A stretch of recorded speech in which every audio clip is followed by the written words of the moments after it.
Hello friends, मैं भुवनेश्वर वर्मा आज इस एनएलपी सीरीज़ में लेकर आया हूँ प्री सपोजिशंस, पूर्व अवधारणाएं, जिसे हम जानेंगे कि प्री सपोजिशंस या पूर्व अवधारणाएं क्या होती हैं। ये हमारी एक गाइडिंग बिलीफ होती है। दोस्तों, लाइफ में आगे बढ़ने के लिए हमेशा एक बिलीफ की ज़रूरत पड़ती है और ये पूर्व अवधारणाएं या फिर प्री सपोजिशन जिसकी हम बात कर रहे हैं, ये हमारे लिए एक गाइडिंग बिलीफ की तरह काम करेगी। आप ऐसा एज्यूम करें, ऐसा माने कि यह सत्य है और इसे ट्राई करें और देखें। अगर यह आपके लाइफ में काम करता है तो इसे आप एक गाइडिंग बिलीफ की तरह आप अपने लाइफ में उपयोग करके अपने आउटकम के लिए उपयोग में ला सकते हैं। मान लीजिए एग्जाम्पल के तौर पे हम देखते हैं कि आपके पास एक और रास्ता मैं बताता हूँ ऑफिस जाने का, और मैं बोलता हूँ कि यह रास्ता बेहतर है, तो आप ऐसा माने कि इसको एक बार ट्राई करें और देखें कि पहले वाला रास्ता से यह रास्ता कैसा बेहतर है, कैसे बेटर है। अगर आपको लगता है कि ये रास्ता जो मैं बता रहा हूँ वो बेटर है, तो यह आपकी एक गाइडिंग बिलीफ बन जाएगी और यह एक आप इसको परमानेंट रास्ता बना सकते हैं। तो दोस्तों, इसी तरह एनएलपी में प्री सपोजिशंस, पूर्व अवधारणाएं काम करती है। यह एक गाइडिंग बिलीफ बन सकती है, प्रोवाइडेड, बशर्ते आप इसे ट्राई करें और देखें। तो इस प्री सपोजिशंस में हम सबसे पहले देखेंगे कि पहला जो प्री सपोजिशंस है उसको बोलते हैं map is not a territory. मानचित्र एक क्षेत्र विशेष नहीं है। ऐसा क्यों बोला गया है कि जो भी हम चीज़ें बाहरी दुनिया में देखते हैं वो हमारे अंदर मानचित्र में, हमारी माइंड में एक मेंटल पिक्चर बनाती हैं जिसे हम मानचित्र बोलते हैं। और ये जो बाहर में जो चीज़ें चलती है, दिखती है, वो हमारी जो अंदर पिक्चर बन रही है वो दोनों एक जैसी नहीं होती है। हालांकि आपकी जो मानचित्र, आपकी जो मेंटल पिक्चर हो वो बहुत क्लोज हो सकती है बाहर की जो एक्सटर्नल जो चीज़ें हैं, जिसको हम टेरिटरी का नाम दे रहे हैं, क्षेत्र विशेष का नाम दे रहे हैं, उससे वो बहुत क्लोज हो सकता है, उसकी समीपता हो सकती है, लेकिन वो सेम टू सेम नहीं हो सकता। आपका जो मानचित्र है वो एक आभासी होता है, वो रियलिटी को नहीं बताता है। जैसे कि मान लीजिए आप कार चलाते हैं, जीपीएस में जो जीपीएस होता है मैप डालकर, तो जीपीएस में जब भी आप देखकर गाड़ी चलाते हैं तो आप मैप में गाड़ी नहीं चलाते, आप एक टेरिटरी में गाड़ी चलाते हैं। अगर रास्ता कुछ गलत हो गया तो आप ये नहीं बोल सकते कि रास्ता गलत है, ये मैप ही गलत हो सकता है, राइट? ये जीपीएस में ही गलत हो सकता है। रास्ता तो, टेरिटरी तो रियलिटी है, ये तो एग्जिस्ट करता है, लेकिन आपके माइंड में जो पिक्चर बनते हैं वही एक अनरियल चीज है जो आपको मानचित्र के जैसा बनता है। और यही चीज मैं बोलता हूं कि map is not a territory. दोस्तों, एक ऐसा बिलीफ हो सकता है कि मान लीजिए आप कोई बीमारी से बाहर निकलना चाहते हैं। एग्जाम्पल के तौर पे समझिएगा कि आप कोई, मान लीजिए एग्जाम्पल के लिए कोई चीज है जो जिससे सिचुएशन से आप बाहर आना चाहते हैं, लेकिन इस बिलीफ को आप एक बार एज्यूम करके देखिए। मान लीजिए ये सत्य है, तो इस बिलीफ को कैसे अप्लाई करेंगे? जैसे एक सिचुएशन में आप हैं, आपको लगता है कि आप इस सिचुएशन से बाहर नहीं आ पाते हैं, तो आप इस बिलीफ को ऐसे अप्लाई करिए कि map is not a territory. मतलब जो मेरे अंदर जो भी अजम्पशन बन रहे हैं, जो भी परसेप्शन में जो जिसमें जी रहा हूँ, जितने भी चॉइसेस मेरे लाइफ में हैं, ये इतने ही लिमिटेड नहीं हैं, क्योंकि हमारा माइंड में जो पिक्चर बन रहा है वो रियल है ही नहीं। एक्चुअल में रियलिटी अलग है। ये आपको एक अलग वे, चॉइसेस ऑफ लाइफ ओपन करेगी, एक और भी मूव फॉरवर्ड देने का रास्ता खोलेगा।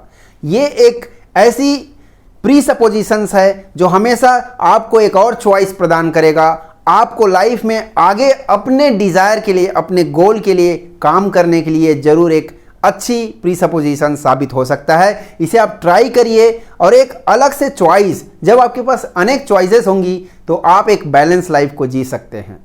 अब सेकेंड प्री सपोजिशंस, पूर्व अवधारणा, हम देखते हैं कि every experience has a structure. प्रत्येक अनुभव का एक संरचना होता है। मैं ये बताना चाहता हूं कि आप अपने लाइफ में कोई भी एक्सपीरियंस रखते हो, चाहे पॉजिटिव हो या निगेटिव हो, यह आपके माइंड पर एक स्ट्रक्चर रखता है, यह आपके अनुभव का एक स्ट्रक्चर रखता है। और जैसे ही आप इस स्ट्रक्चर को आप कहीं भी अप्रोच करते हैं तो वो फीलिंग आपको वापस आ जाती है। इसे हम आगे एंकरिंग में अच्छे से सीखेंगे और जानेंगे कि ये स्ट्रक्चर को कैसे पढ़ते हैं, कैसे चेंज करते हैं। बट ये मैं बताना चाहूँगा कि कोई भी एक्सपीरियंस एक स्ट्रक्चर के कारण ही आपके माइंड में वो सेव्ड होती है, एक मेमोरी बन के रहती है। इसको आप ऐसे समझिए कि मान लीजिए कि आप एक डिश बनाना चाहते हैं, कोई अच्छा सा एक खाना बनाना चाहते हैं और उसमें एक स्ट्रक्चर होती है, क्योंकि everything in the world has a structure. चाहे आप खाना बनाने को सोचेंगे तो भी एक स्ट्रक्चर रहेगा, उसमें मसाले कितने पड़ेंगे, कैसे सॉल्ट होंगे, कितने बॉईल किए जाएंगे, कितना पानी लगेगा, ये सभी उसके स्ट्रक्चर हैं। तो वैसे ही अगर कोई डिश बना रहे हैं, कोई आप खाना बना रहे हैं, मान लीजिए उसमें आप उसके स्ट्रक्चर में चेंज कर देते हैं कि उसमें सॉल्ट को ज़्यादा डाल देते हैं, तो आप सोचिए कि उसका क्वालिटी कैसे चेंज हो जाएगा, उसका आउटकम कैसे चेंज हो जाएगा। दोस्तों उसी तरह एनएलपी में भी ये प्री सपोजिशंस को अगर आप अप्लाई करते हैं, हमारे स्ट्रक्चर जो भी हम रखते हैं हमारे लाइफ में, चाहे वो बैड एक्सपीरियंसेस के हो, अगर आप उसके स्ट्रक्चर में कुछ ऐसे चेंजेस ला देते हैं जैसा आप डिज़ायर आउटकम में चाहते हैं, तो दोस्तों मानिए कि यह एक्सपीरियंस जो बैड है अभी आपके लाइफ में, वो भी एक अच्छा आउटकम बन के निखरेगा आपके लाइफ में। और इसी चीज़ को हम आगे देखेंगे कि कैसे every experience has a structure और कैसे उसको चेंज किया जा सकता है। और इसको जब आप अप्लाई करेंगे तो आप देखेंगे कि आपके लिए एक लोनलीनेस वाली भी चीज़ आपके लिए एक टुगेदरनेस की फीलिंग लाएगी, आपके लिए फ्रस्ट्रेशन वाली चीज़ हैप्पीनेस बन जाएगी, और आपके लिए एक डिस्ट्रैक्शन वाला चीज़ एक कंसंट्रेशन का काम करेगा। और आप अगर इलनेस सिकनेस में जीते हैं तो आपको एक वेलनेस की लाइफ मिलेगी, और ये प्री सपोजिशंस हमें उससे बाहर निकलने के लिए मदद करेगा। और तीसरा जो प्री सपोजिशंस है ये बहुत ही इंपॉर्टेंट है, ये है every behaviour has a positive intention. आप बोलेंगे कि ये कैसा पॉसिबल है? प्रत्येक व्यवहार का एक सकारात्मक इरादा होता है। दोस्तों इस एनएलपी को आप अप्लाई करिए और देखिए, आप पाएंगे कि आपके लाइफ में ड्रास्टिकली चेंज आएगा। ये एनएलपी का सपोजिशंस मेरे लाइफ में बहुत ही चेंज किया है। ये 180 डिग्री आपके लाइफ में चेंज ला सकता है अगर आप इसे सही इरादे और तरीके से अपनाएं। आप देखिए कि अगर आपके पास इसे कैसे अप्लाई किया जाए, मैं प्रैक्टिकली बताऊंगा। जो भी इवेंट्स आपके साथ घटते हैं, जो भी बिहेवियर आपको मिलता है बाहरी दुनिया से या अपने अंदर से भी, आप उसे जस्ट एक पॉइंट ए पर, जैसे मैं आपको समझाता हूं यहां पर कि ये एक पॉइंट ए है, राइट, और ये बिहेवियर आपके पास आ रही हैं कहीं से एक्सटर्नल बाहरी चीज़ों से। आप जस्ट इस बिहेवियर में आप पॉइंट ए है और ये आप हैं।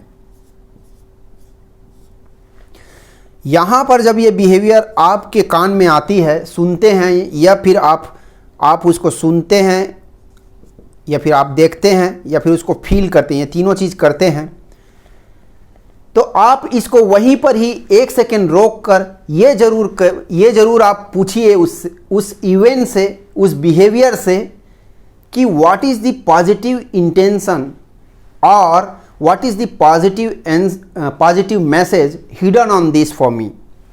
क्या पॉजिटिव, क्या सकारात्मक संदेश मेरे लिए ये बिहेवियर रखता है।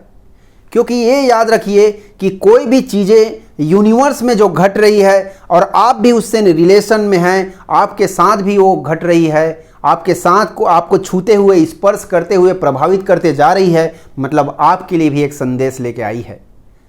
आप बोलेंगे कि ये घटना क्यों चेंज नहीं हो सकती। दोस्तों मैं बताना चाहूँगा कि कहीं अगर बम फूटना है तो वह बम फूटेगा, क्योंकि ये बम फूट रहा है वो केवल आपके लिए नहीं फूट रहा है, ये बहुत सारे लोगों के लिए कुछ संदेश लेके आती है। और क्या संदेश आप चूज कर सकते हैं, क्या संदेश आप उससे पिकअप कर सकते हैं, ये केवल और केवल आपके इस प्री सपोजिशंस पर डिपेंड करेगा। ये हम आगे भी सीखेंगे कि कैसे मैसेज को फिल्टर करके लिया जाता है, वो हम अच्छे से आगे हम सीखेंगे। तो ये चीज़ें हैं कि अगर मान लीजिए आपका कोई कलीग है, वो लेट आता है और वो आपको बोल रहा है कि मेरा बॉस हर दिन मेरे पे चिल्लाता है कि मैं लेट आता हूँ, तो यह भी एक आपके लिए एक पॉजिटिव इंटेंशन रखता है ये मैसेज। कैसे कि आपको यह संदेश मिल रहा है कि आप भी कहीं लेट ना हो जाएं। अगर मान लीजिए आपको लगता है कि आप बोलेंगे कि आप ज़्यादा पैसे कमा रहे हैं, तो इसके पीछे क्या पॉजिटिव इंटेंशन है? आपका पॉजिटिव इंटेंशन यही है कि आप ज़्यादा पैसे कमा रहे हैं तो लाइफ में आगे ग्रो करने का है आपको। आप ज़्यादा पैसे खर्चा करते हैं कोई सोसाइटी, कोई जगह में, कोई चीज़ों के लिए, तो आपका पॉजिटिव इंटेंशन यही है कि आप सिग्निफिकेंस चाहते हैं। आप कहीं पर ऐसा है आपको स्लीपी फील हो रहा है, आप सोने के लिए नींद आ रही है आपको, तो आपको रिलैक्स करना चाहिए, ये इसका पॉजिटिव इंटेंशन है। आपको खाना ज़्यादा खाना चाहिए, ये आपको एडवाइस मिल रहा है कहीं पर, तो ये आपके लिए अंदर का इंटेंशन यही पॉजिटिव इंटेंशन है कि आपको अच्छे खाना खाएंगे तो अच्छा हेल्थ बनेगा और आपका माइंड और बॉडी अच्छा हेल्दी रहेगा और आप ज़्यादा हार्ड वर्क कर सकते हैं। तो दोस्तों, दुनिया में जितने भी इंटेंशन, जितने भी बिहेवियर आपके पास आ रहे हैं, एक अच्छा सा पॉजिटिव इंटेंशन रखता है, एक पॉजिटिव मैसेज रखता है। आप हमेशा यहाँ पर जानिए, आप इसकी डायरेक्शन को चेंज कर सकते हैं। अगर कोई निगेटिव चीज़ भी आपको आ रहा है, आप उसे ज़रूर 1 मिनट रोक कर प्रश्न पूछिए कि भैया आपका पॉजिटिव मैसेज मेरे लिए क्या है? इस संदेश के माध्यम से मेरे लिए क्या पॉजिटिव संदेश इस बिहेवियर में छुपा है? आप तुरंत ही पाएंगे कि आपके लिए एक उसमें मैसेज, एक लर्निंग मिलेगी और आप अपने वहाँ से अपने लाइफ में आगे बढ़ते हुए नजर आएंगे। आप इसे ट्राई करिए और देखिए, और अगर आपको सही लगता है तो आप अपने लाइफ में इसे एक अनलिमिटेड बिलीफ के रूप में काम में ला सकते हैं। हमारा 4th प्रीसपोजिशन है, पूर्व अवधारणा है, पीपल मेक परफेक्ट चॉइस। लोग अपने लिए सही चुनाव करते हैं। कैसा भी हो, चाहे आप लोगों को ये दोष नहीं दे सकते कि वो गलत है, राइट? उनके पास जो भी रिसोर्सेस हैं, सब लोग परफेक्ट हैं अपने जो भी चॉइस करते हैं। क्योंकि कोई भी जब डिसीजन लिया जाता है, आप हमेशा रिलेशनशिप में ये चीज़ काम आएगी, आप हमेशा याद रखिएगा कि ये जो प्रीसपोजिशंस है, ये हमेशा एक रिलेशनशिप को, रेपो को बनाने के लिए काम करेगा आपके लिए। क्योंकि आप देखेंगे कि हम जब रिलेशनशिप में बात करते हैं तो हम हमेशा लोगों को ब्लेम करते हैं कि ये सही चॉइस नहीं किया या उनका डिसीजन अच्छा नहीं था। दोस्तों, मैं बताना चाहूँगा कि we must appreciate everybody's choice. हर आदमी अपने जगह अच्छा डिसीजन लेता है, हर आदमी अपने लिए परफेक्ट चुनाव करता है, क्योंकि वो अपने जितने रिसोर्सेज हैं उतने रिसोर्सेज के आधार पर ही वो चुनाव करता है। आप बोलेंगे कि ये कैसे पॉसिबल है? मैं एक उदाहरण के तौर पे आपको समझाऊंगा। फॉर एग्जांपल, कि मान लीजिए एक पढ़ा लिखा आदमी कार से जा रहा है और आपको कहीं टच कर देता है, आप या फिर उसके गाड़ी को कहीं टच कर देते हैं, उसके कार को, और वो गाड़ी से उतर कर आकर आपको एब्यूज़ करता है, आपको गाली गलौज करता है। तो आप बोलेंगे कि ये कैसा एक परफेक्ट चुनाव है उसके लिए, कैसा एक परफेक्ट चॉइस था। वो इसको दूसरे तरीकों से भी डील कर सकता था, दूसरे तरीकों से भी इसका सामना कर सकता था। दोस्तों, मैं बताना चाहूँगा कि उस टाइम पर उस आदमी की कैसी चॉइस होती है, ये केवल और केवल उसके स्टेट, उसकी मनोदशा पर ही निर्धारित होती है। आपकी मनोदशा कैसी है वैसी ही आपकी रिसोर्सेज होंगी। आपकी रिसोर्सेज अगर, आपकी मनोदशा अगर ऐसी स्टेट में है जो केवल एंगर को प्रोड्यूस कर सकता है, गुस्से को प्रोड्यूस कर सकता है, तो आप वहाँ पर ऐसे चॉइसेस नहीं कर पाएंगे जो आपकी खुशियों को आउटकम के रूप में देगी। दोस्तों, अगर आपको किसी के आउटकम को चेंज करना है, आपको किसी लोगों को मोर चॉइसेस देना है, आप चाहते हैं कि वो आदमी दूसरे तरीकों से उसको सलूशन के रूप में दूसरा चॉइस लेना था, तो आपको उसको दूसरा चॉइस देने के तरीके को सिखाना पड़ेगा। और एनएलपी यही है कि हम जब स्टेट को चेंज करते हैं, अपनी मनोदशा को चेंज करते हैं, तो हमारे पास और दूसरा बिहेवियर जनरेट होता है, हमारे पास और चॉइसेस जनरेट होते हैं, और उस चॉइसेस के आधार पर वो एक और परफेक्ट डिसीजन ले सकता है। हमेशा याद रखिए कि ये जो प्रीसपोजिशंस है, ये हमेशा काम करता है। आप इसको काम करेंगे तो उसके लिए एक कंपैशन का, एक करुणा का आपके साथ उसके रिलेशनशिप में बनेगी, और इससे आपकी रेपो जनरेट होगी, और ये रिलेशनशिप मैनेजमेंट के लिए बहुत ही इंपॉर्टेंट है। और हमेशा रेस्पेक्ट करिए उसके डिसीजन का, और उसमें ऐड करके आप ये चीज़ को उनको सिखाइए, और आप भी अपने आप में इम्प्लीमेंट करिए कि एवरी बिहेवियर और every people they make perfect choice for them. और अब हम बात करेंगे पांचवें प्री सपोजिशंस के बारे में, जो ये बताता है कि mind and body is one, मन और शरीर एक ही हैं। इसको मैं बताना चाहूँगा कि मान लीजिए आप ऐसी कोई बॉडी लैंग्वेज बनाते हैं, जैसे कि उदाहरण के लिए आप अपनी रीढ़ की हड्डी को ऐसे झुका दें और सर को भी ऐसे झुका लें, मैं आपको करके दिखाता हूँ, और ऐसे आप अपनी फेस की एक्सप्रेशन को सीरियस होकर रखें और अपनी ब्रीदिंग को आप छोटे जो सांस लेते हैं उसको शॉर्ट ब्रीदिंग में लीजिए। तो आपकी माइंड में ऑटोमेटिक जब ये आप बॉडी लैंग्वेज, ये पोस्चर आप रखेंगे तो आपके माइंड में ये ऑटोमेटिक एक ऐसी मेमोरी को अट्रैक्ट करना चालू कर देगा, आपको ऐसे मेमोरी, निगेटिव मेमोरी को ये अट्रैक्ट करेगा कुछ सेकंड में, जो आपको निगेटिव ही एक्सपीरियंस करेगा। मैं बोलना ये चाह रहा हूँ कि आपकी बॉडी लैंग्वेज, आपकी बॉडी जैसे रहेगी वैसे ही आपकी माइंड चीज़ों को अट्रैक्ट करेगी। एक कहावत है कि हेल्दी माइंड वही रहता है जहाँ पर हेल्दी बॉडी होता है। दोस्तों मैं बताना चाहूँगा, इवन आप इसको उल्टा भी चेक कर सकते हैं। आप एक पल के लिए आप जस्ट सोचिए कि आप अपने पुराने भूत, जितने भी पास्ट के टाइम हैं, उसमें एक ऐसी कोई इवेंट्स हो जिसे आप बहुत ही अच्छे चीयरफुल लाइफ की तरह इंजॉय करते हैं, उसे याद करके, आपके बचपन में हो या कभी भी घटी हो, उसको याद करिए। अगर आप उस इवेंट को जो खुशी लाती है आपके लिए, उसको याद करेंगे आपके माइंड में, तो वो आपके बॉडी में पूरा एक्सप्रेशन चेंज कर देगा, आपकी बॉडी लैंग्वेज को अलग ही एक एक्सप्रेशन देगा। तो ये वाइस वर्सा काम करता है। Your mind can change the body and body can change the mind, ये दोनों एक ही होता है। और इसे आप अपने लाइफ में अपने हेल्थ को बहुत अच्छा रखने के लिए अचीव कर सकते हैं। आप हमेशा अपनी बॉडी को एक ऐसी एनर्जेटिक और एक हेल्दी मेंटेन रखिए ताकि आपकी माइंड हमेशा एक अच्छे आउटकम को, एक अच्छे रिसोर्सफुल स्टेट को बनाए रखे और आपके आउटकम को पाने के लिए एक अच्छे कैपेबल माइंड की तरह आपके लिए काम करे और हमेशा आप अपने लाइफ में आगे बढ़ते रहें। अब हम बात करेंगे सिक्स्थ प्रीपोजिशन के बारे में। Having more choice is better than not having choices. ज़्यादा विकल्प होना विकल्प नहीं होने से बेहतर होता है। इसे हम लाइफ में ऐसे लेंगे, फॉर एग्ज़ाम्पल, उदाहरण के लिए आप समझिए कि अगर आप ऑफिस जाते हैं और आपके पास ऑफिस जाने के लिए बहुत सारे विकल्प हैं, जैसे कि आपके पास बाइक है, कार है, बाइसिकल है, you have metro, trains, buses and other public conveyance. अगर आप सोचिए कि एग्जाम्पल के लिए कि आपके साथ ऐसा कुछ दिन होता है कि आपकी बाइक ख़राब हो जाती है, तो आपके पास एक चॉइस होती है कार में जाने की, लेकिन आपकी कार भी ख़राब हो जाती है तो आपके पास बाइसिकल है, चॉइस जो उसमें जा सकते हैं। लेकिन अगर बाइसिकल भी ख़राब हो जाती है तो आपके पास you are also having other choices like trains, public conveyance. ये सभी चीज़ें केवल पॉसिबल है क्योंकि आपके पास मोर चॉइसेस हैं।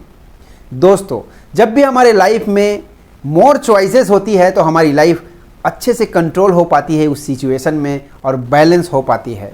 NLP आपको वही चीज़ देगा, आपके लाइफ में मोर चॉइसेस प्रोवाइड करेगा। जैसे कि आप पहले प्री सपोजिशंस को ले सकते हैं, map is not the territory. जब भी ये प्री सपोजिशंस को आप लेते हैं, map is not the territory, आपके वापस आपके माइंड में एक चॉइसेस खुल जाती है कि ये रियलिटी नहीं है, रियलिटी तो अलग चीज़ है। तो ये चीज़ें हमेशा आपको लाइफ में आगे बढ़ाएंगी और हम आगे भी देखेंगे कि कैसे आप अपने स्टेट को ऐसे प्री सपोजिशंस को लेके आपके स्टेट को आप अलग चीज़ में उसकी स्ट्रक्चर को चेंज करके आप कैसे अदर चॉइसेस क्रिएट कर सकते हैं और मोर चॉइसेस के साथ अपनी लाइफ को कैसे इंजॉय कर सकते हैं। अब हम सातवें प्री सपोजिशंस पूर्वाधारणा के बारे में बात करेंगे। ये है the meaning of communication is the response you get.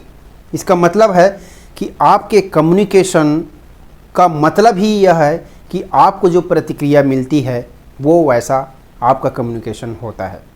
दोस्तों, इसको हम अच्छे से जानने के लिए मैं आपको समझाना चाहूँगा कि अगर हम ऐसा काम करते हैं कुछ लोगों के साथ कि हमें कई बार अच्छे बात करते हुए भी उनके बिहेवियर में हमें कुछ चेंजेस नहीं आते, हमें उनका बिहेवियर अच्छा नहीं लगता है और हम उन्हें बोलते हैं कि इनका बिहेवियर अच्छा नहीं है। दोस्तों, मैं बताना चाहूँगा कि जब भी हम लोगों के साथ हमें जो प्रतिक्रिया मिलती है वो केवल और केवल एक आपके द्वारा कम्युनिकेशन, उसके पहले कम्युनिकेशन किए गए उसकी प्रतिक्रिया ही होती है, चाहे वो आपकी वर्बल हो या नॉन वर्बल हो। मैं अगर बोलूं कि हमारी बॉडी, जब कम्युनिकेशन का बात करते हैं तो हमारी बॉडी है ये ऑलमोस्ट 58% कम्युनिकेशन में पार्टिसिपेट करता है। वही हम बात करते हैं टोनलिटी की तो ये 37% और रिमेनिंग एक 7% है, ये केवल आपके वर्ड्स ही होते हैं। तो ये आप जानिएगा कि वर्ड्स में ही केवल बोल देना ये उतना ज़्यादा इम्पॉर्टेंट नहीं होता है जितना आपकी बॉडी लैंग्वेज और आपकी टोनलिटी ये बोलता है। आप कौन से टोन में बोलते हैं, कौन से बॉडी लैंग्वेज से बोलते हैं, ये सभी स्ट्रक्चर आपके कम्युनिकेशन, आपके भाषा के साथ ये संचार होती है सामने वाले को, और वो कैसे परसीव करता है और कैसे प्रतिक्रिया देता है ये केवल और केवल आपके ही कम्युनिकेशन पर ही आधारित होता है। तो आप जब भी जानिए कि आपको अगर प्रतिक्रिया अच्छी नहीं मिल रही है, आपको रिस्पॉन्स अच्छे नहीं मिल रहे हैं, तो आप इसकी जिम्मेदारी लीजिए, क्योंकि हमने पढ़ा है कि map is not the territory. इस प्रीसपोजिशंस को अगर आप अप्लाई करते हैं तो आप देखते हैं कि इसमें जो ओपन होंगी और भी चॉइसेस आपके माइंड में, वो आपको अलग अलग आपके बिहेवियर को चेंज करने की अपॉर्चुनिटी मिलेगी।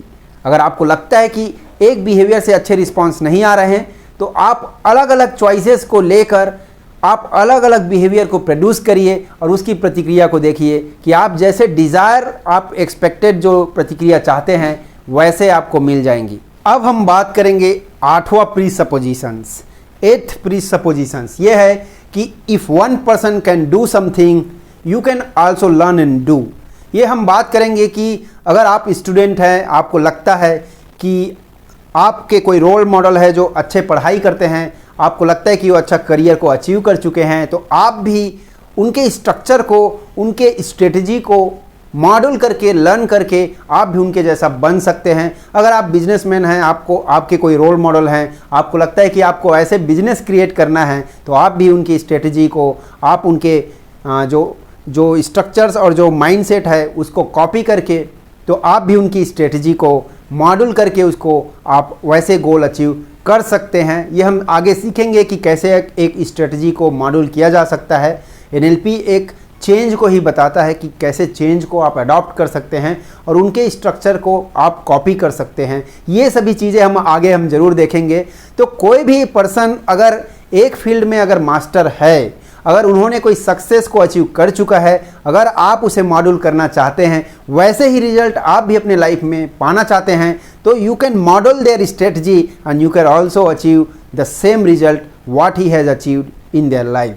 तो आप भी वैसे चीज़ों को अचीव कर सकते हैं, आपके डिज़ायर, इच्छित जो परिणाम है उसको पा सकते हैं। इस मॉडल को अडॉप्ट करके वैसे स्ट्रक्चर में चेंज कर सकते हैं। इसको हम आगे ज़रूर सीखेंगे कि कैसे मॉडलिंग होता है NLP के द्वारा। और 9th प्रीसपोजिशंस है कि you have all the resources you need. आपके पास वो सभी संसाधन उपलब्ध है जिसकी आपको ज़रूरत है। दोस्तों, ये प्रीसपोजिशंस बहुत ही इम्पॉर्टेंट है। जो लोग अपने लाइफ में अधूरा सा समझते हैं कि ऐसे सोचते हैं कि हमें कम पैसों के साथ जीना पड़ रहा है, हमें कुछ चीज़ों के कॉम्प्रोमाइज़ के साथ जीना पड़ रहा है, हमें ये चीज़ों की कमी है, नहीं तो हम ऐसे हो जाते। मैं बताना चाहता हूं कि आपके पास भी वो सभी संसाधन हैं, केवल आपको उसके नज़रिए चेंज करना पड़ेगा। आपको इस प्रीसपोजिशंस को काम कराने के लिए आप पे काम करना पड़ेगा।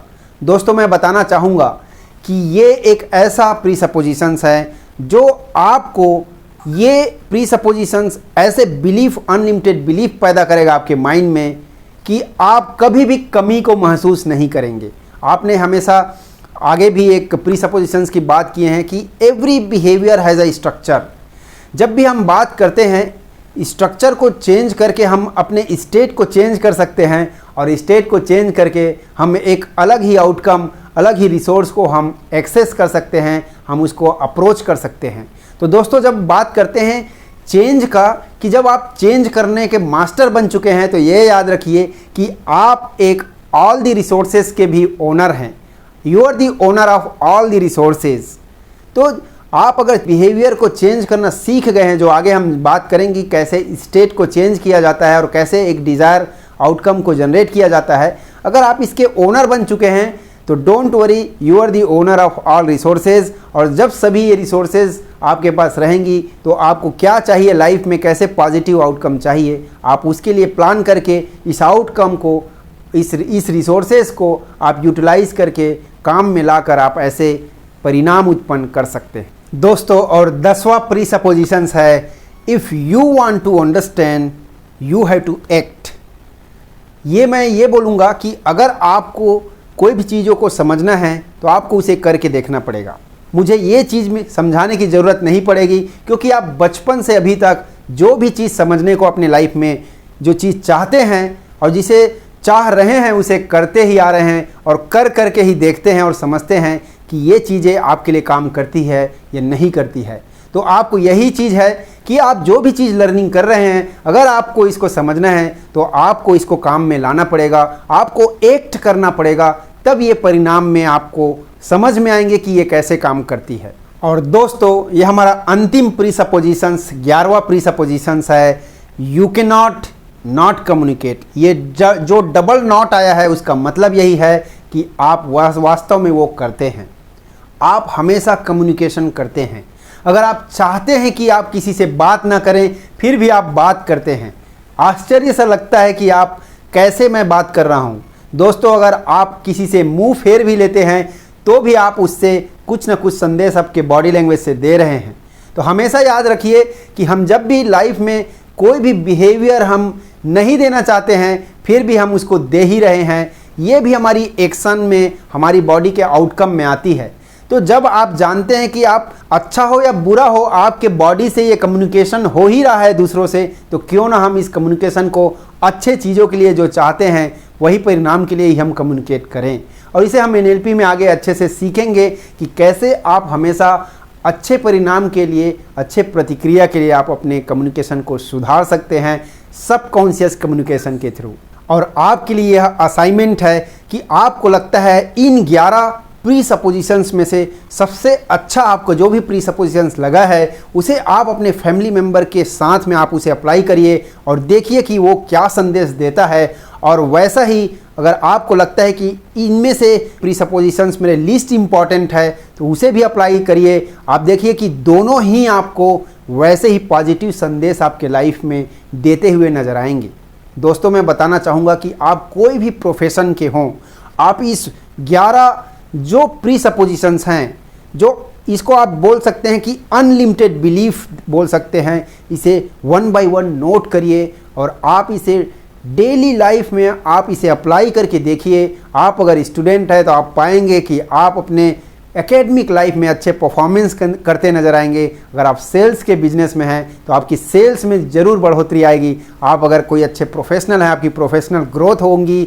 और अगर आप हाउस वाइफ हैं तो भी एक खुशहाल भरी लाइफ आप जीते नज़र आएंगे। आप अच्छे कम्युनिकेटर हैं, आप देखेंगे कि आपकी कम्युनिकेशन में बहुत अच्छी ग्रोथ मिलेंगी, बहुत ही पॉजिटिव कम्युनिकेशन आपको लाइफ में मिलेंगी।